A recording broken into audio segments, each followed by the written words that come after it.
तो उस पर जी मैं आपके पास लौट कर आ रही हूँ। रेलवे बोर्ड के सदस्य इस पूरे मामले पर क्या कह रहे हैं, एक बार उनकी बात सुना देते हैं दर्शकों को।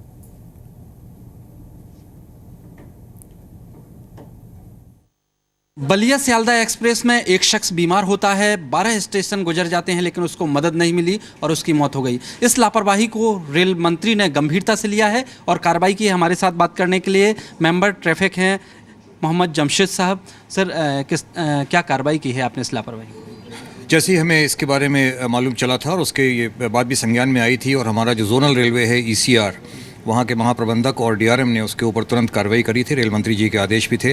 हमने ये पाया कि उसमें ज़िम्मेदारी जो हमने इंक्वायरी कमेटी बैठाई थी इसके ऊपर, उस इंक्वायरी में ये पता लगा कि हमारे एक TTE की एक मिस्टेक थी, जिन्होंने टाइमली इन्फॉर्मेशन पास नहीं करी। जिन TTE से मदद की गुहार लगाई थी उनके TTI बरौनी के TTI थे। जब वो ट्रेन उस सेक्शन में पास हो रही थी उस टाइम पे उन्होंने प्रॉम्प्ट एक्शन नहीं लिया और उनको शायद एक नंबर बता दिया कि आप उस पर बात कर लीजिए, जबकि उनको इसके ऊपर व्यवस्था करनी चाहिए थी।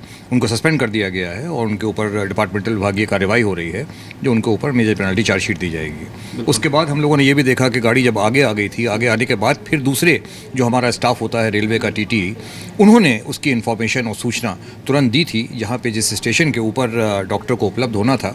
लेकिन वहाँ पे जो हमारे डॉक्टर थे क्यूल पे, उन डॉक्टर साहब वो हमारे कॉन्ट्रैक्ट डॉक्टर्स हैं। क्यूल हमारे पास डिविजनल हेडक्वार्टर नहीं है, तो जो छोटी छोटी जगह होती हैं वहाँ पे रेलवे कॉन्ट्रैक्ट डॉक्टर्स भी रखती है हम लोगों के जो कर्मचारी होते हैं उनके देखने के लिए। वो अटेंड नहीं कर पाए और उनकी लापरवाही से कि वो वहाँ पे थे, उनको मैसेज मिला था और अटेंड नहीं किया उन्होंने ट्रेन पे आने के लिए, इसलिए उनकी पूरी की पूरी सर्विसेज, उनका कॉन्ट्रैक्ट ही ख़त्म कर दिया गया है, उनकी सर्विसेज निकाल दी गई हैं। इसके बाद आने के बाद जो क्यूल रेलवे स्टेशन पर जो अधिकारी स्टेशन पे जो हमारे डॉक्टर थे उनको इत्तला मिल गई थी, लेकिन वो आ नहीं पाए और इसलिए उनकी सर्विसेज टर्मिनेट कर दी गई हैं। इसके बाद जो आगे जिस प्रकार के बारे में बताया गया है कि जो मॉर्चुरी और ले जाने में डिले के जो केसेस हैं सिविल हॉस्पिटल में और पोस्टमार्टम के लिए आसनसोल पे, वो मैटर लिया जा रहा है। It is being taken up by the DRM and the general manager with the state government. जो GRP होती है उनको भी लिखा गया है कि इस बारे में वो भी देखें और वो अपनी जांच करें कि इसमें अगर कोई विभागीय कार्रवाई उनको करनी है कि कोई डिले हुई है उसके बारे में। इसके अलावा हम लोगों ने ये भी किया है, पोस्टमार्टम रिपोर्ट कल तक नहीं मिली थी, वो परिवार गुहार लगा रहा था। DRM ने कहा कि ये तो वेस्ट बंगाल सरकार का काम है, हमारा नहीं है। तो अब आप लोग हेल्प करेंगे, आपके आदेश के बाद हेल्प करेंगे DRM? नहीं, पूरी हेल्प। इनफैक्ट आदेश ये पहले से दे चुके हैं कि हमारा अगर नहीं भी क्षेत्र आता है और DRM का भी कार्य क्षेत्र नहीं आता है, उसके बाद भी हम उस पूरे परिवार के लिए जो कुछ भी हमको करना होगा, अगर GRP से रिपोर्ट मंगवानी है तो उस कार्यक्रम के उसके लिए भी हम लोगों ने ऑलरेडी कह दिया है। मंडल रेल प्रबंधक और जनरल मैनेजर दोनों को इसके बारे में सूचित कर दिया गया है कि पूरी कार्रवाई करें और पूरी मदद करें परिवार को। यानी ये मैसेज है कि अगर आपने लापरवाही बरती यात्रियों के साथ तो सख्त कार्रवाई होगी, कोई भी बहुत सख्त कार्रवाई होगी। इसके अलावा कार्रवाई के अलावा भी हमने ये भी कर दिया है कि अब ऐसे छोटे स्टेशनों के ऊपर स्टेशन मास्टर्स को भी एम्पावर कर दिया है कि वो प्राइवेटली भी डॉक्टर को बुला के और वहाँ पे अटेंड करवा सकते हैं। ये भी इंस्ट्रक्शंस दे दिए गए हैं। यानी ये बड़ा फैसला है, आगे मदद मिलेगी। जी हाँ, ये बड़ा फैसला है। बिल्कुल। तो रेलवे ने साफ मैसेज दिया है कि अगर आप लापरवाही बरतते हैं, यात्रियों को उससे परेशानी होती है तो आप पर कार्रवाई होगी। कैमरामैन रितेश के साथ ब्रह्म प्रकाश दुबे, जी मीडिया, दिल्ली। तो ये क्या क्या कदम उठाए गए हैं ये तो आपने देख लिया। और इस वक्त श्रीकांत सिंह, जिनकी मौत हो गई थी ट्रेन में डॉक्टर के अभाव में, उनके बेटे रवि इस वक्त हमारे साथ फोन लाइन पर मौजूद हैं। रवि, रेलवे की ओर से ये कार्रवाई की गई है, जो TTE हैं उनको निलंबित कर दिया गया है, साथ ही क्यूल स्टेशन पर जिन डॉक्टर को पहुंचना था और वो नहीं वहां पर पहुंचे, उनके सर्विसेज भी टर्मिनेट कर दिए गए हैं। और ये भी कहा गया है कि रेलवे स्टेशन पर अब इंतजाम किया जाएगा डॉक्टर का। अगर सरकारी डॉक्टर उपलब्ध नहीं होगा तो फिर प्राइवेट डॉक्टर का इंतजाम किया जाएगा रेलवे स्टेशनों पर। क्या आप इससे संतुष्ट हैं? जी, पहले मैं बहुत बहुत धन्यवाद देना चाहूँगा रेलवे मिनिस्ट्री का और कंसर्न ऑफिसर्स का जिन्होंने स्टेप लिया है। बहुत ही वेलकमिंग है, ये एक बहुत अच्छी शुरुआत है मैं कहूँगा। उन TTs को मेरे ख्याल से एक TT तो बलिया से चढ़ा था जो बरौनी उतरा, और दूसरा एक और TT से जो बरौनी से चढ़ा था और उसे सियालदह तक आना था। तो दो कंसर्न TT थे, उसमें से एक जा चुका है। डॉक्टर की सर्विसेज टर्मिनेट हो गई, तो बहुत ही वेलकमिंग है। डॉक्टर्स अरेंज होंगे, ये भी बहुत वेलकमिंग स्टेप है। और मैं बहुत धन्यवाद देना चाहूँगा आप सभी का, जी न्यूज़ का, जिन्होंने ये न्यूज़ उठाई।